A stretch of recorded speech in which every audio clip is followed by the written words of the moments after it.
15 మంది ఉన్నారు. 15 మంది 5 నిమిషాలు మాట్లాడడం కూడా కట్ట కాబట్టి అందుకని ఒకే ఒక 2 నిమిషాలు మాట్లాడుతూ చేస్తాను.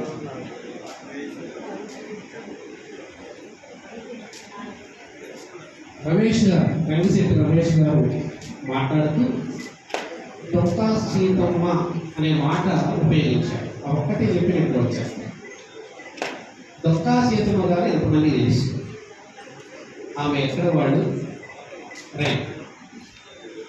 డొక్కా సీతమ్మ గారు లాగా చాలామంది భోజనాలు పెట్టి సర్వీస్ చేశారన్న మాట రంగశెట్టి రమేష్ గారు వ్యాఖ్యానించడం జరిగింది. ఇక్కడ వచ్చిన వాళ్ళలో డొక్కా సీతమ్మ గారు ఎంతమంది తెలుసు? విన్నారు కానీ తెలియదు.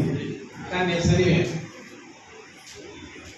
నేను 10th లోపు ఉన్నప్పుడు నా పాఠ్య పుస్తకాల్లో అదొక భాగం, అదొక పాఠం. డొక్కా సీతమ్మ గారు ఆ రోజు చదివిన మంచి పాఠం ఈరోజు కొంతమంది ఆలోచనలో ఉంది. అదే మాట ఈ రోజుకి మనం చెప్పుకోగలుగుతున్నాం. నేను 30 సంవత్సరాల క్రితం చదివినటువంటి పాఠంలో ఉన్న డొక్కా సీతమ్మ గారు అది చెప్పుకున్నప్పుడే చాలా ఉంటుంది. ఇంకొక విషయం ఏంటంటే చాలా సంస్థలు ఉన్నాయి, పెద్ద పెద్ద సంస్థలు ఉన్నాయి. అమ్మఒడి ట్రస్ట్ ఆడితో పోల్చుకుంటే చాలా చాలా చాలా చిన్నది.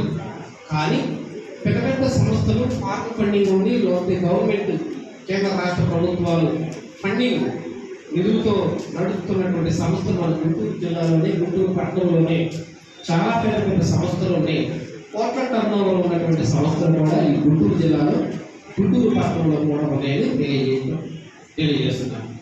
కానీ వాళ్ళు ఎవ్వరికీ రానటువంటి ఒక గొప్ప ఆలోచన పేమెంట్ టు ద సొసైటీ అనే కానీ, లేకపోతే service to the poor and needy, service to the God అని కానీ, మానవ సేవ అని కానీ, ఎవరైతే చిన్న చిన్న సంస్థలు పెట్టి నీవలే నీ పొరుగు అని ప్రేమించు, లేకపోతే మానవ సేవ, service to the poor and needy, service to the God అని చిన్న చిన్న సంస్థలు పెట్టి వారి తహాతకు ఉండి వారి శక్తి కొలది సంస్థలు పెట్టి పేదవారికి సహాయపడుతున్నారు. వాళ్ళందరినీ గౌరవించటం ఒక మంచి ఆలోచన, ఆయనకు వచ్చిన గొప్ప ఆలోచనని ఈ సందర్భంగా నేను తెలియజేస్తూ